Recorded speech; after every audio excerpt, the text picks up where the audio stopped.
வட மாநிலங்களில் வீசி வரும் வெப்ப அலையால் இதுவரை 50க்கும் மேற்பட்டோர் உயிரிழந்துள்ளனர்.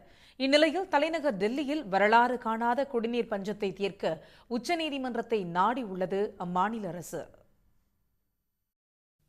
நாட்டின் தெற்கு பகுதிகளில் தென்மேற்கு பருவமழை தொடங்கியிருக்கும் நிலையில் வடக்கு பகுதிகளில் கடுமையான வெப்ப அலை வீசி வருகிறது.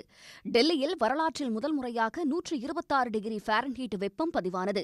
நாட்டிலேயே உச்சபட்ச வெப்ப அலை டெல்லியில் வீசி வருவதாக வானிலை மையம் சிவப்பு எச்சரிக்கை விடுத்தது.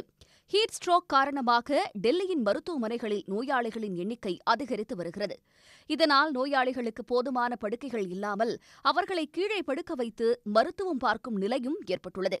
வெப்ப அலையின் தாக்கத்தால் டெல்லியே அவதிப்படுவது ஒருபுறம் என்றால், மற்றொரு புறம் வரலாறு காணாத குடிநீர் பஞ்சத்தில் சிக்கித் தவிக்கிறது தலைநகர். தண்ணீர் லாரிக்காக நீண்ட தூரம் காத்திருப்பதும், லாரி வந்தவுடன் ஆபத்தான முறையில் இளைஞர்கள் பலர் லாரி மீது ஏறியும் பலர் லாரி அருகே ஓடிச் சென்றும் தண்ணீர் பிடிக்கும் காட்சிகள் தொடர்ந்து வெளிவந்து அதிர்ச்சியை ஏற்படுத்துகின்றன.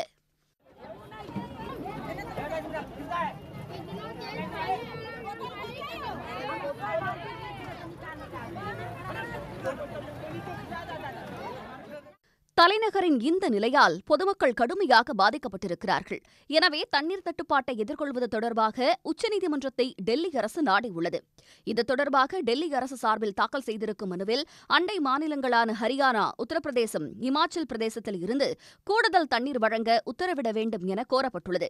தலைநகரின் பிரச்சினையை தீர்க்க வேண்டிய பொறுப்பு அனைவருக்கும் இருப்பதாக மனுவில் குறிப்பிடப்பட்டுள்ளது. டெல்லி மட்டுமல்லாமல் மற்ற வட மாநிலங்களிலும் வெப்ப அலை வாட்டி வதைத்து வருகிறது.